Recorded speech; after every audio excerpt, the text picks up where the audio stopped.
So, when is the yoga day? 21st June every year. From the past 7 years, it has been observed, International Yoga Day. And as I was telling you, yoga is a unique contribution to the world by Indians. So we should be very happy and proud that there is a day dedicated to yoga, which the whole world is observing, right? So, what is yoga? What is this yoga all about? Many times people think yoga is some kind of a religious practice. Or some people think yoga is a kind of exercise. So what is yoga exactly? Anyone wants to share? Yes, Chandra Prakash. Yoga is basically yugma. So in English you can say confluence of our physicality as well as our soul spirituality. Wonderful, very nice. Anybody else wants to share? What is yoga according to you? What have you heard about it? Yes? Relief. Yoga? Relief. Relief. Yes. Okay, nice. Anything else? What is yoga? Control of mind and body. Control of mind and body, very good. Then? Concentration of senses to one thing. Concentration of the senses on one object. Okay, very nice. Combining different approaches. Combining different approaches. Okay. Then? Anything else? To synchronize body with mind. Yeah, synchronizing body, mind, soul. Okay. Then? Anything else? Actually, yoga is having a very broad. The word yoga has a very broad understanding. It's not just about some religious practice. It's not just about some exercises, some breathing process. No. So many of you gave so many definitions of yoga. These are all standard definitions of yoga actually. The father of yoga, who is the father of yoga? Patanjali Rishi. So Patanjali Rishi in his Yoga Sutras defines yoga in this way. Yogas chitta vritti nirodha. Chitta vritti nirodha. That is called yoga. Chitta means our mind. Chitta vritti means what is the mind doing always? The mind always keeps thinking. That is its job. 24/7. Even when you are sleeping, mind is thinking. That's why we see dreams.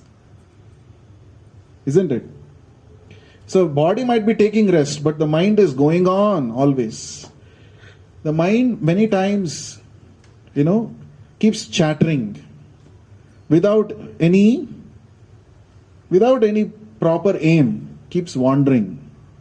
Even now when we are all sitting here, I'm sure our mind is going for pleasure trips everywhere.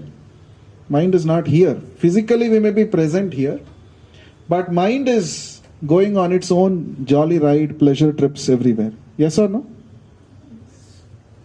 So Patanjali Rishi says, you have to not let this mind go like this. That's a waste of human energy. Human energy has to be directed. So Patanjali Rishi says, yogaha chitta vritti nirodha. Just like water is flowing in the river water keeps flowing and finally it goes and joins the ocean. But if you build a dam across the river, you can store the water and you can utilize it for many purposes. Otherwise the energy is simply falling, it's simply going. So that nirodha, that building that dam, making sure that the water's energy is not simply wasted like that, can it be directed towards a proper utility? That is yoga. Similarly, our mind also, our chitta, constantly there are thoughts coming. The energy is being expelled. But if you can regulate that energy and give it a proper direction, it can be of productive utility. This whole process is yoga. Chitta vritti nirodha. How to regulate the aimless wanderings of the mind. That is yoga. That is one of the standard definitions of yoga. In the Bhagavad Gita is also called yoga-sastra. It is a book dealing with yoga. How many chapters are there in Bhagavad Gita?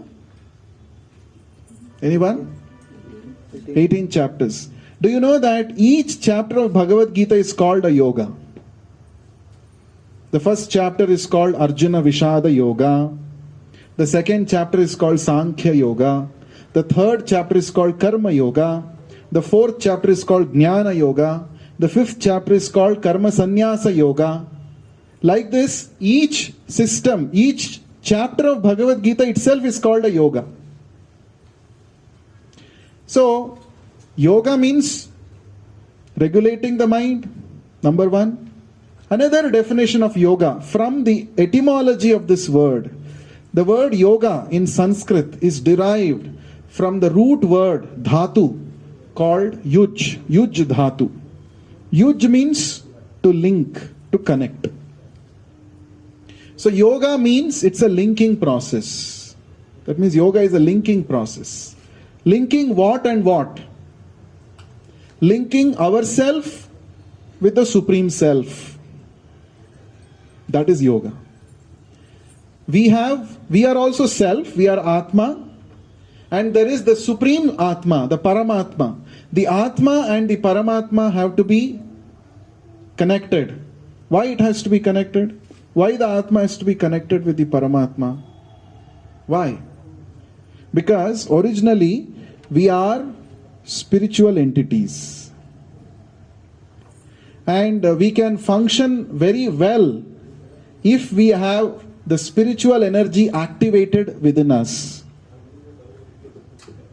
Right? Right now, most of the people in this world, we are leading our lives under the impression that we are this body.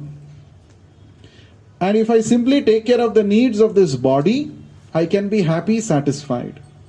That is a general assumption of people in this world. But the standard yoga books of ancient India, they say that no, you are not this body. You have an identity which is much more powerful, which is beyond this temporary body. And human life is an opportunity to realize that eternal identity of yours. And that is possible through the process of yoga. Therefore, yoga is not simply an exercise, stretching and bending. It is not simply regulating your breath. It is much more than that. All these are processes employed to achieve that ultimate purpose. That ultimate purpose is to realize yourself. Self-awareness, self-realization is actually the purpose of yoga. And in the Bhagavad Gita, as I said, Bhagavad Gita is a yoga-sastra. There are many definitions of yoga that Lord Krishna himself gives. Lord Krishna is called Yogeshwara, the master of all mystic powers. And here in this Bhagavad Gita, Lord Krishna says, one of the definitions in the Bhagavad Gita, Samatvam yogam uchyate. Uchyate means is said to be.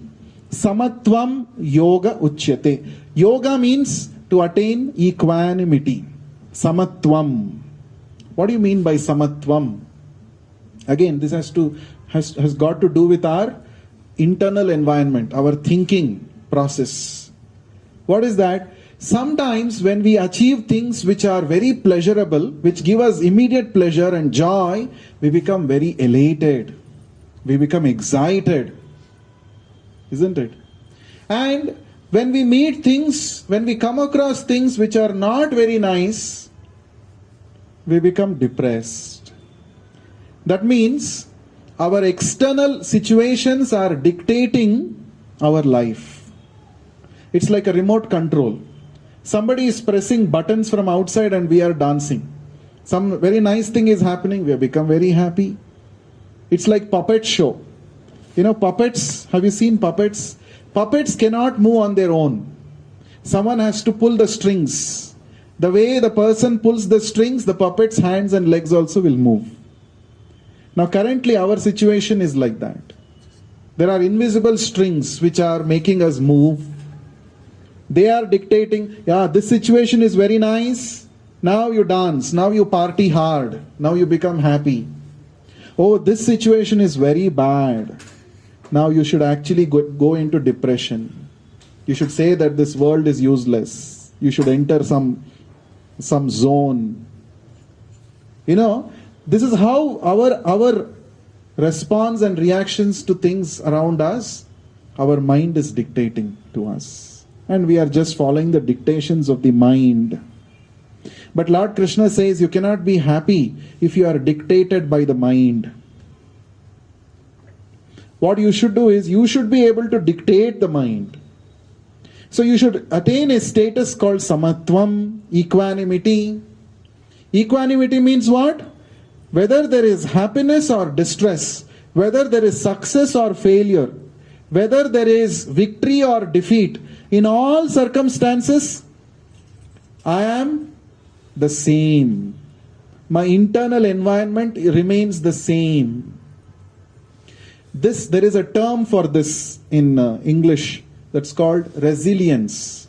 If you have heard this, resilience. What is resilience? Yeah, you have the capacity to remain unchanged. Whatever may happen, you are as it is. Resilience.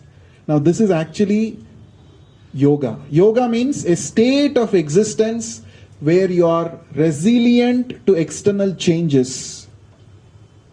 External changes do not dictate your behavior. That is yoga. Samatvam yoga muchyate. So, how do we attain this samatvam? How do we come to this state of samatvam? Now that is possible by training our mind-body system. In the 6th chapter of the Bhagavad Gita, Lord Krishna says, yoga is all about regulated living, regulated life. Yuktahara viharasya, yukta cheshtasya karmasu, yukta swapnava bodhasya, yogo bhavati dukkhaha. See, the word yoga is coming many times in the Bhagavad Gita. Now, why Krishna is talking about yoga to Arjuna? Because Arjuna was so much disturbed upon coming to the battle of Kurukshetra and seeing his blood relatives. He said, how can I fight against them? He was so much depressed. Emotionally, his mind was reeling. It was not under his control. Even though he was the best warrior of his time, he lost his composure of mind. He didn't know what to do. He was clueless about his duty. That means we may be very powerful in different domains of our life. Somebody may be powerful bodily. He may be having bodily strength. Somebody may be powerful through wealth. Somebody may have a very good, command on language. Somebody may be good in different, in different spheres, in different zones. We may have our, credibility. But if we do not have control over our mind, then we cannot do any of these talents that we have. See, Arjuna was so powerful. There's no doubt that Arjuna will emerge victorious in the battle, but still he got overwhelmed by emotions. His mind overpowered him. And it was in that situation that Arjuna sought the help of Lord Krishna. And then Lord Krishna started instructing yoga-sastra, Bhagavad Gita to Arjuna. And Lord Krishna says that you have to be regulated in your activities. Now your duty is to fight, you have to fight. Do not attach unnecessary, do not become emotionally overpowered when you are performing your duty. For that, you need to be internally strong. There are certain activities which you have to do. You may not like it, but it is part of your daily routine. You have to do your daily duty. Can you give an example like that? Yes. Sacrificing mice for the experiments. Yeah, you have always been telling about that. So in your as part of your research work, you have to deal with mice, and you will have to kill them and dissect them or whatever. Rabbit also. So it is part of the duty that you have accepted. It has, it comes with that. It's a package. You cannot say, I'll take only this part of my duty. I don't want this part. Then they'll say, we don't want you also. Please go away. Isn't it?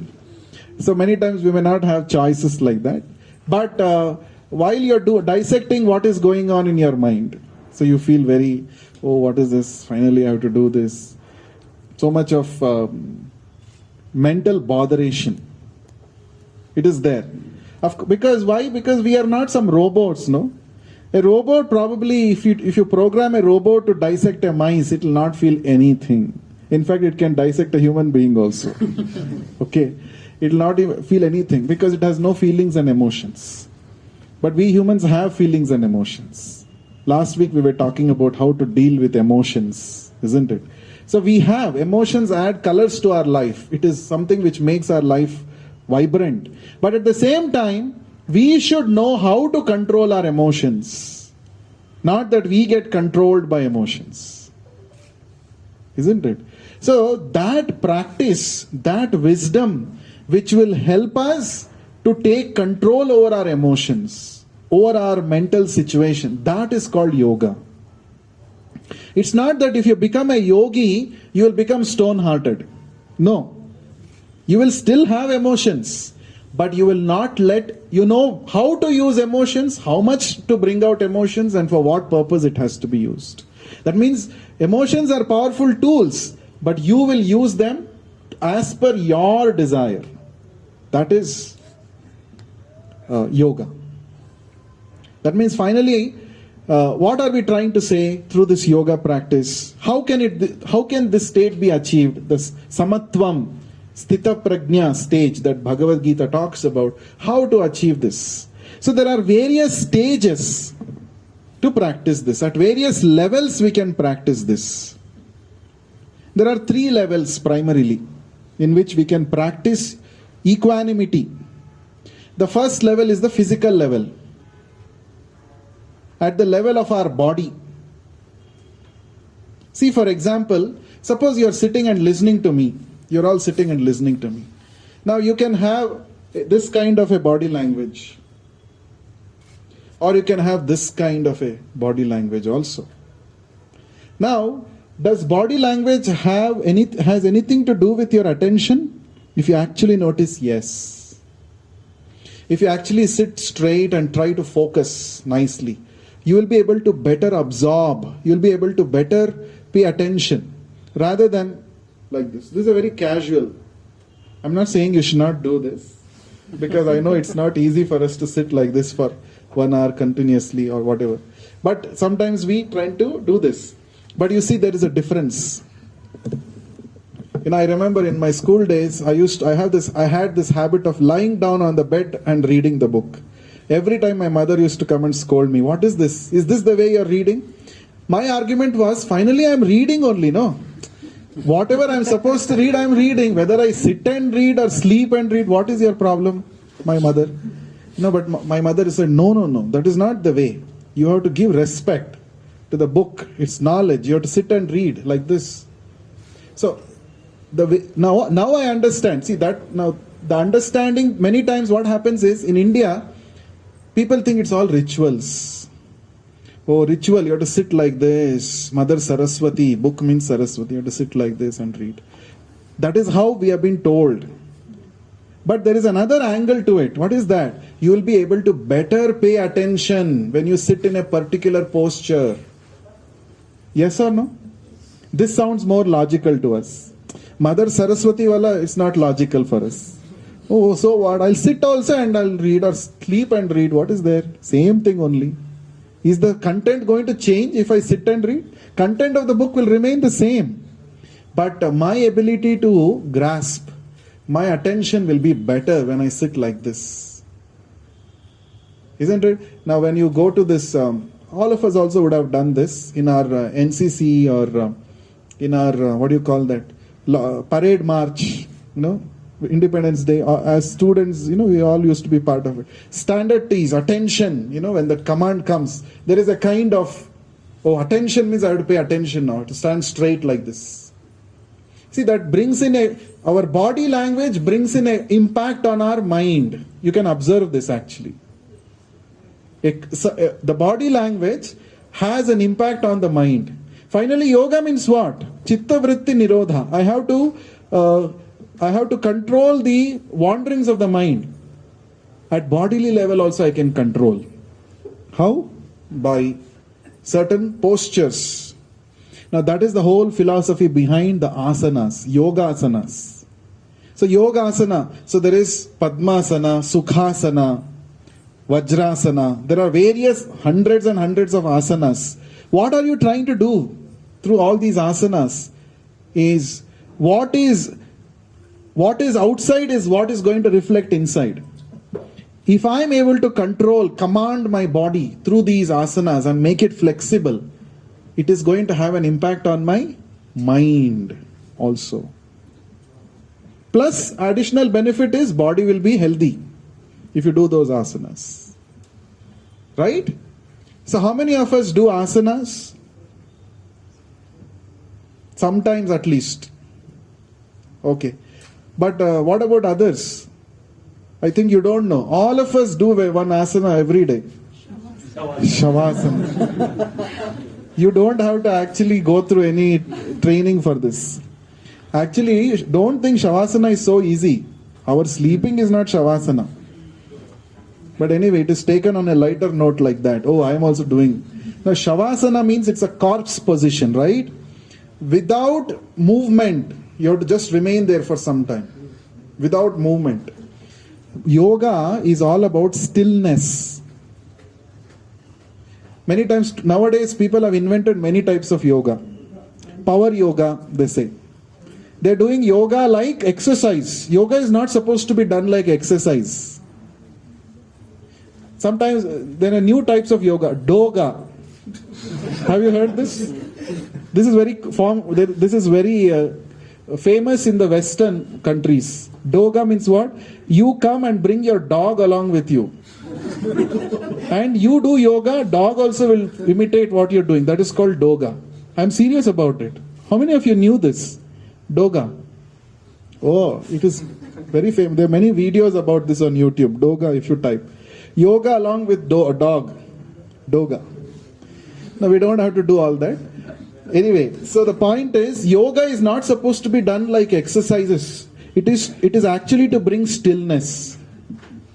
One of the principles in Patanjali yoga is Sukham asanam, Samam asanam, Sthiram asanam. Sthiram means you have to bring stillness. That's why they say, you be in this position for this many counts. They say, if you have gone through any yoga training properly, they'll say, sit down in this position, breathe, relax, and sit down in that position. Observe yourself. Stillness. It's not like aerobics, keep jumping and all. This yoga is a different approach. Of course, today people have mixed everything, made yoga with aerobics and all of that. Now let us do one simple yoga now. Okay, let us all sit now in a nice Sukhasana we will sit. What is Sukhasana? Whatever you are sitting, this is only Sukhasana. But then make sure that your back is as straight as possible and rest the two hands, palms facing up on your knees, both knees, just this much. Do you know this is also an asana? And you just do normal breathing. Normal breathing, observe your breath. Don't have to do anything. Breathing is already going on. Just become conscious of it. Observe your breath. Just doing this can bring a lot of stillness in your body-mind system. Many times we think, oh, yoga means it's so difficult. No, it is so easy. Just do this. Just do this for 5 minutes. Many people are saying, no, it is not possible. You know why? Our mind has become so, it cannot. The moment you are telling mind to be calm, silent, the mind will keep thinking so many. Yesterday, what did I Google search? Yesterday, all those windows which opened in my phone are going to come in front of my mind. Yes or no? What did I search? What did I see? Which thing? But actually, if you just do this much, this has so much, it makes your back stiff and strong. The internal muscles become strong, the back muscles. Many times we have this problem of back pain, no? At a very early age. Just practice this. It'll help a lot. Of course, this is one of the simple asanas. Okay. How many of you know Vajrasana? Can you sit? Because it's a sitting asana, it's easy. What you should do? Yeah. This is Vajrasana. Of course, whenever you're doing any asana, no, there should be a pull in your body, a stretch. You cannot sit simply like this. Is also Vajrasana. This is not Vajrasana. So you have to sit straight. Make your back as straight as you can. Okay, this is Vajrasana. Okay. And in fact, after doing this Vajrasana, many times we get head pain, headache. Maybe because of seeing at the screen for a long time, You can just, take both your hands back. I am personally doing this. I have got benefited, therefore I am sharing with all of you. I am not a professional yoga trainer, by the way. What I have practiced, I am just telling you. So, you do this and slowly bring your head down. Your chest should rest on your lap like this, slowly. And normal breathing. When you do this, there is a good amount of blood that flows towards your head, and it gives a kind of relaxation when you practice this. Normal breathing should go. This is called Shashankhasana, rabbit posture. When you do this, like this, there are a number of asanas. When you do this, when you learn properly and do, it will not take much of your time. And it is not so difficult also. Some asanas are very easy. When you do that, it can really help us. Now, what is happening, as long as you are doing some particular asana, your mind is actually coming towards some kind of a stillness. Of course, it takes a lot of practice. But some kind of a stillness is achieved. Okay, now I have to focus on this movement.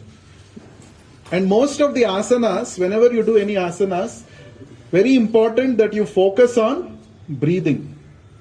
You cannot simply do some asana and let your breathing however it goes. No. The breathing and the asana have to be in synchrony. Okay. Then you will get the maximum benefit. How many of you are aware of Surya Namaskara? Of course, we can't do here now. Okay, we will end up kicking each other. But Surya Namaskara is a wonderful combination of asanas and pranayama. Both are included. There are a lot of people who do 108 Surya Namaskaras every day, 54 Surya Namaskaras, at least 12 Surya Namaskaras if you do, in the morning especially. Facing the rising sun if you do. You don't have to do any other thing. The Surya Namaskara is perfect. And it will help you to burn your calories also. It will keep you fit also. You don't have to do any. In the initial, when you have to learn, it will take some time. But once you get to know what are the 12 things which are involved, each Surya Namaskara has 12 poses. Right? If you know that, and if you within a few minutes, you can actually do 12 asanas. 12 times Surya Namaskara.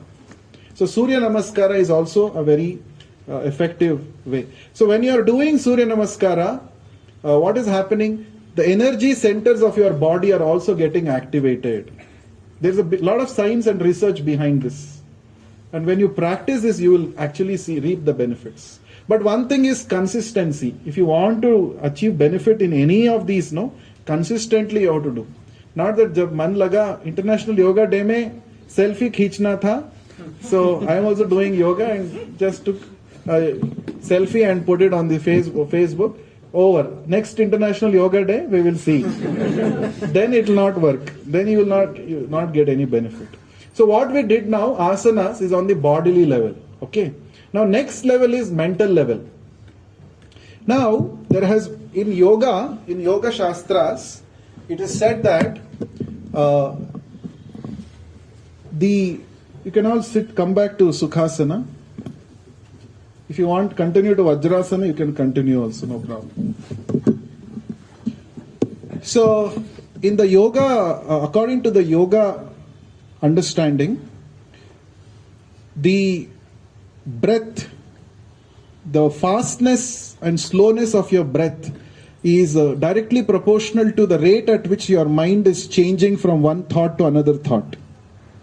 So there's a lot of connection between your breathing cycle and your thinking.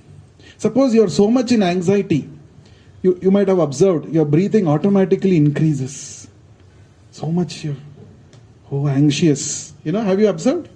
If you are very angry at somebody, then also your breathing will increase. It is a body's mechanism, fight-flight mechanism it is. Okay, because body is detecting some emergency is there, so I have to prepare. So more you have to breathe, more blood is pumped by the heart and all of that. But this is not very good for your health. Too much if you become angry always, what is happening? Blood pressure increases. They say, right? Hypertension. So therefore, if you regulate your breathing, if you control your breathing, your thoughts also will calm down. Mind also will calm down. So this is at the mental level, and this process is called pranayama. So pranayama is a way of regulating your prana. Prana means life air. Regulating your life air. One simple pranayama let us do. This is called Anlom Vilom Pranayama. Very easy. How many of you know this? Okay, how to do? Anyone wants to? Yes. So first, yes. Yes. Firstly, we will just taking breathing from first nostril, then we just close it, then we will just breathe out from second nostril. Yeah. Okay. So, but the way you held was something different. I didn't know that. But what I practice is this way. What I have been told, this way.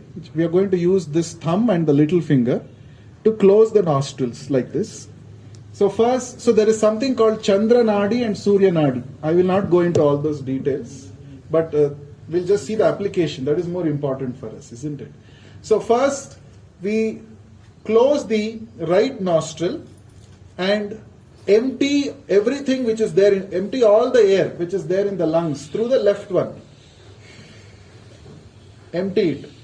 And then, slowly inhale through the left nostril. Inhale through the left nostril. Close it. Exhale through the right. Again inhale through the right. Exhale through the right. Left. This is called Nadi Shuddhi Pranayama also. Okay. So what happens is some blockages which are there inside our Nadi, it will all get released when you do this. Now you don't have to put extra efforts. Don't do all that. That is not the way. Breathing is already happening. You just have to pay attention to it. That's all. Don't overexert. You should not pulana, pet pulana, nothing. You should not do all that. Your pet is not some puri that it has to come out like that. It is normally happening. You are just becoming conscious of it. Can we do that? Did you understand how? First, close the right nostril, empty everything from the left. First you listen, then you do. Then Inhale through the left, exhale right. Then inhale right, exhale left. Then continue the same. Inhale from one side, exhale from the other side. Okay? So let us do this for 1 minute. Let us see what, observe the changes, what is happening. You observe.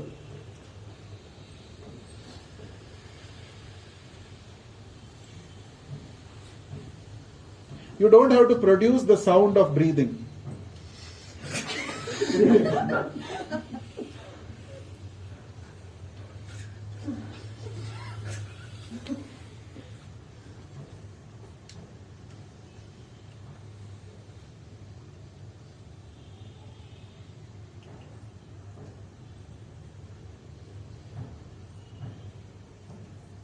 Slowly you have to do.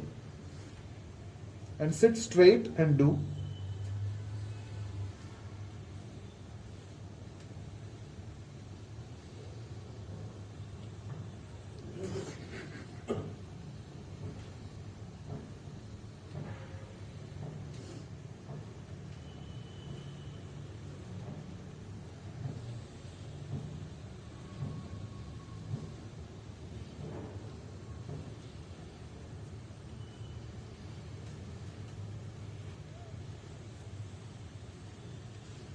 When you do this, there is some kind of a freshness you can experience actually. Especially if you do early in the morning in fresh air, you will feel very good. Now we are all, jam-packed here. But if you actually do it in a nice open space, fresh air, if you do this, just 5 minutes you do this, you will feel very fresh. And also, whenever you are feeling sleepy, especially post-lunch sessions, if you want to attend one boring lecture or something, and you're feeling, sleepy, that time you can try this. Immediately you'll become alert. That means this is at a mental level, you're trying to directly regulate the mind's activities. Physical level is through asana. Mental level is a little more advanced. Pranayama is a little more advanced. Of course, in pranayama, asana is included because you have to sit in a straight posture. Okay? You cannot, like this, you cannot sit in a like this and do pranayama. It will not have any effect. There is one more pranayama, especially for those who are having insomnia problem, sleeplessness. Okay, what is this called? Bhramari pranayama. The humming bee pranayama. How many of you have tried this? Okay, so you know this? I think we had done once in our session also. If you do this nicely, it is very good. How do you do this? Anyone wants to demonstrate? Yes. Yeah. No, but you have to close your nostrils also, right? Right? Like this? No, you close your ears actually, correct. So you close your ears and you have to produce the humming sound. This one. And you have to hear it. This humming sound itself will calm, it has a calming down effect. And those who have this, insomnia, mind is so much agitated, mind is going there and here, not feeling, even you are going to the bed, you are not feeling, you're not getting sleep. You can try this and see. Shall we try this? So how do we do this? Plug both your ears and then you have to close your mouth. Breathing is happening, normal breathing will happen through your nose. Produce the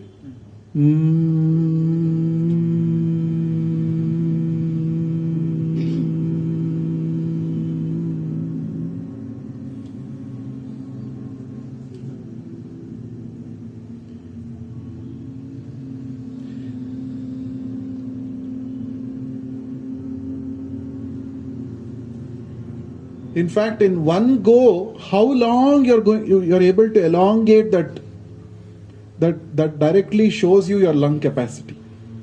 If your lungs are very good, healthy, you do this more and more, your lung capacity will increase also. And if you're able to elongate, in one go you're going to, for a long period of time, you can extend this. Inhale and then exhale by this. So that is how your lung capacity will improve. Sometimes if our lungs are not good, we'll not be able to do this for a long time. So this you can practice. See, these are all, you don't have to pay any money to anybody. This is free.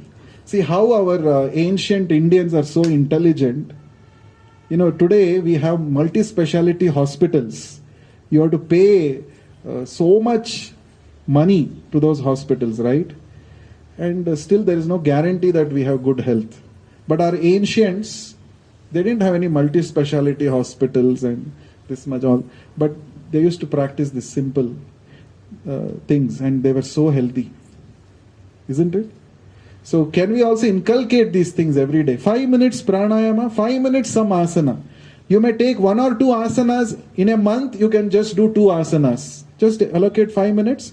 This 1 month I'm going to do properly. I'm going to do, let us say, Vajrasana or this, Shashankasana, rabbit breathing. Just one month you do only this one asana. That itself is gives so much of benefit.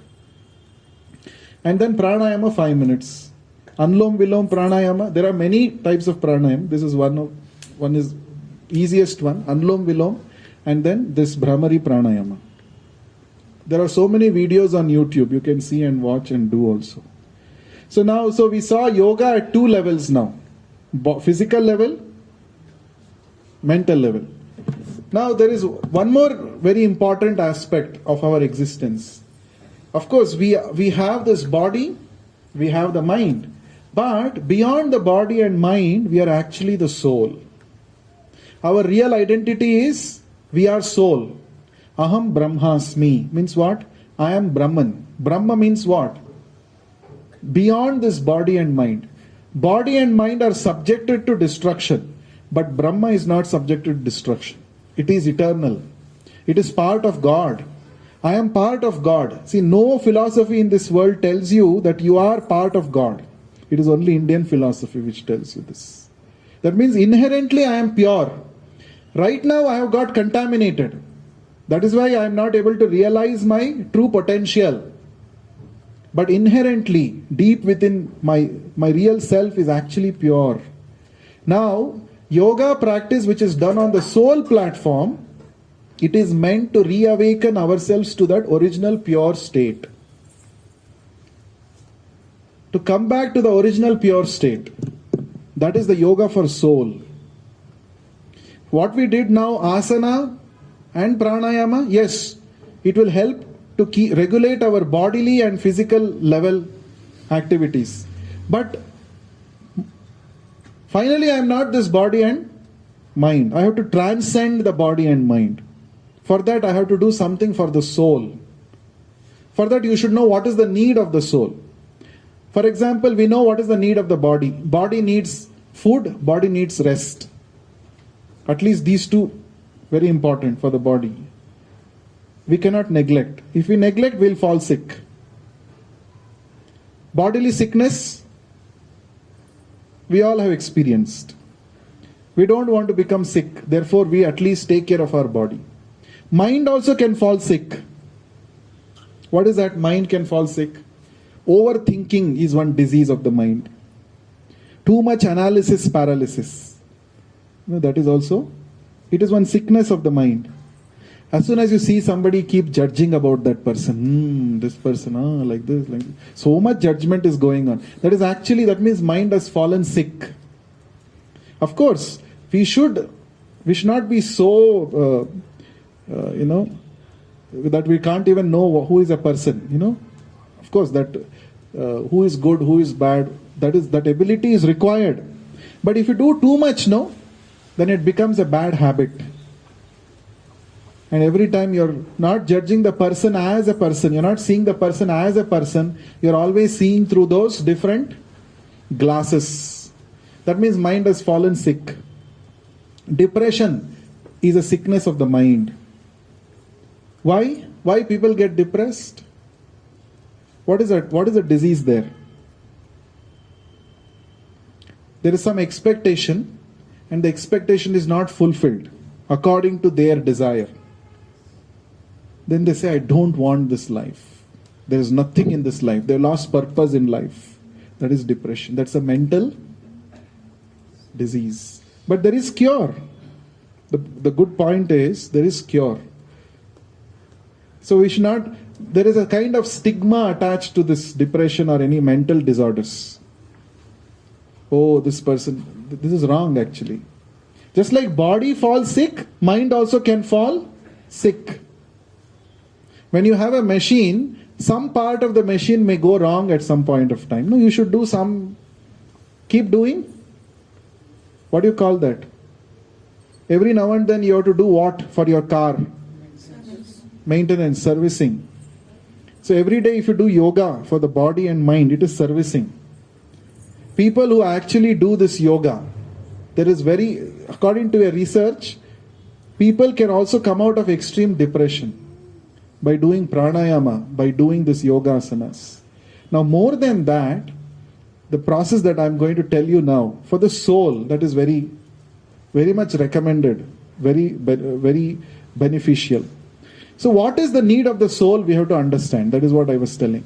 If you know what is the need of the soul, then you can easily give that need. Then the soul will be satisfied, happy. Finally, we are? We are pleasure seekers. That is why today's topic is yoga for happiness. Ultimately, we have to be happy. Anandamayo bhyasat. The Vedanta Sutra says, the nature of Brahman is, the nature of spirit is, we are all spirit souls, right?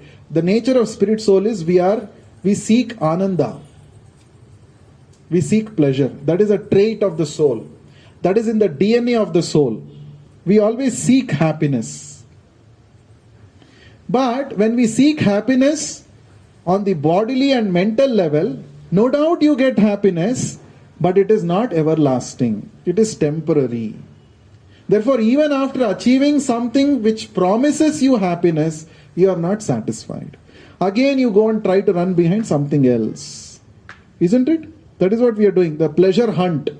Everybody is doing pleasure hunt. Why? Why the hunt is not getting over?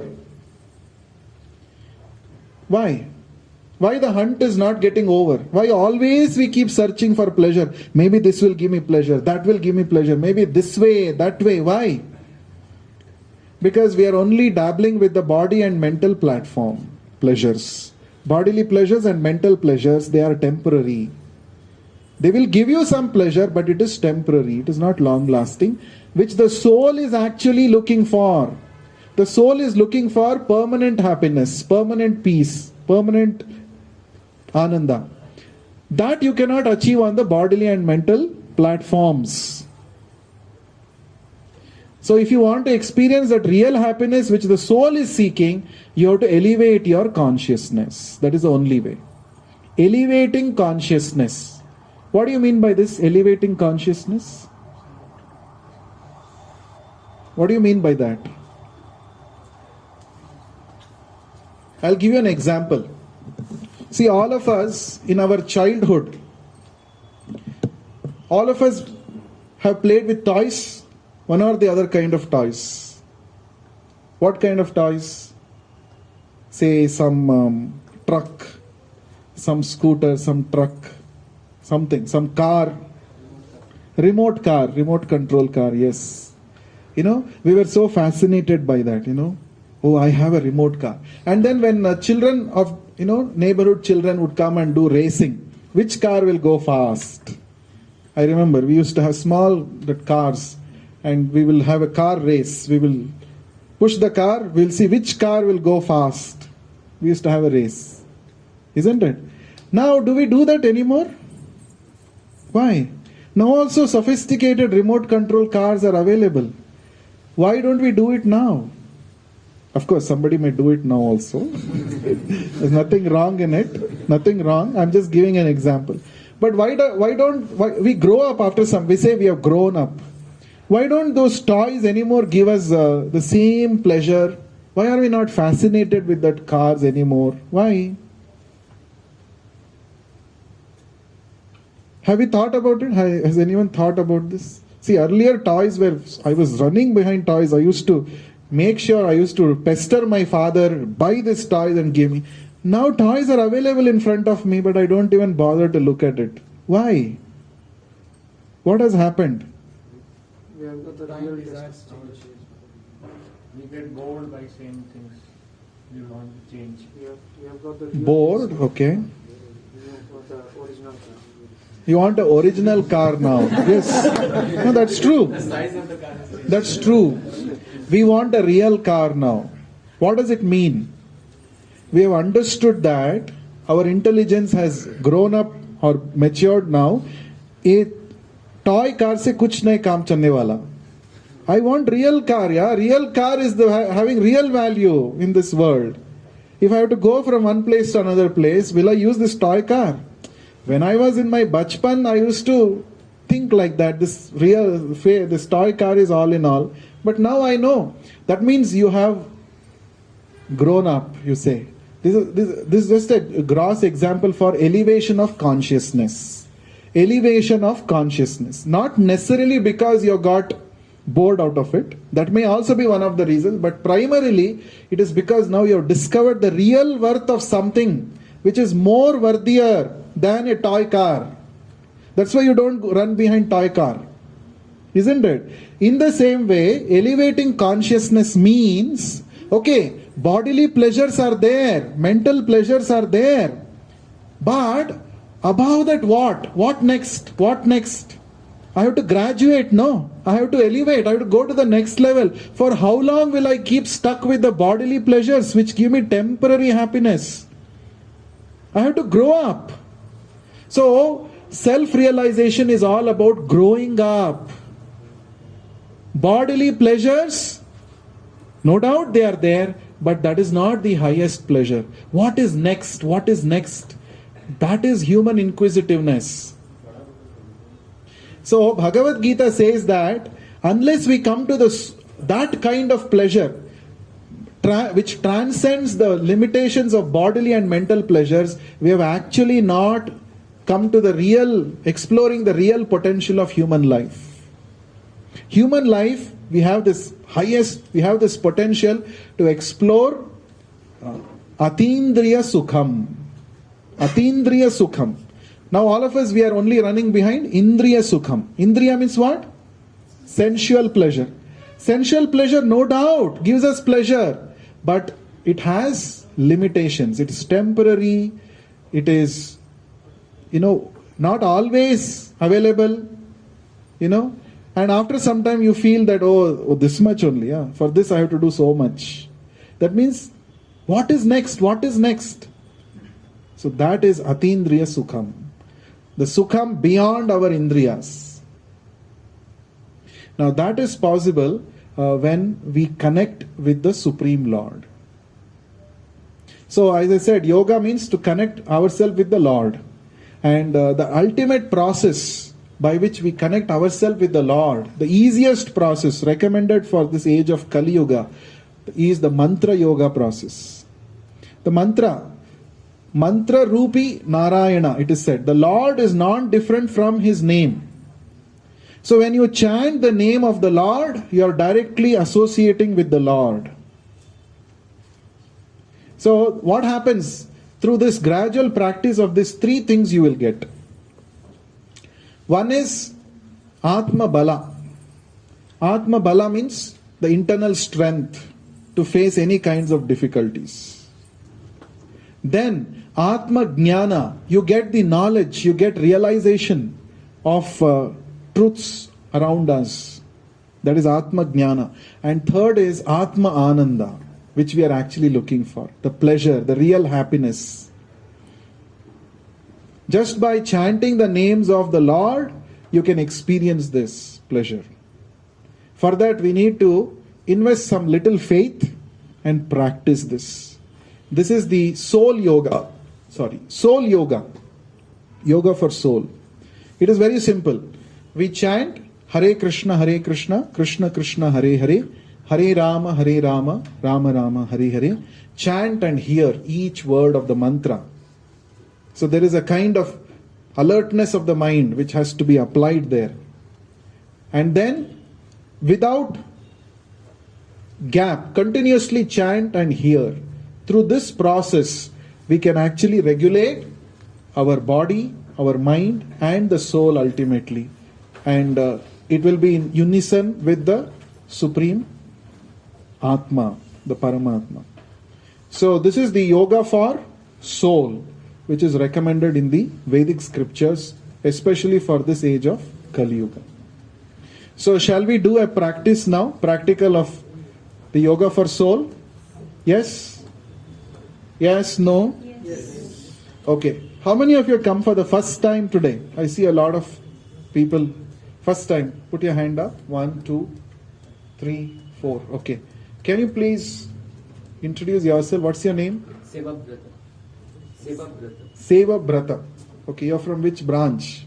Physics. Which department? Physics. Wonderful. So let us welcome him. What's your name? Suraj.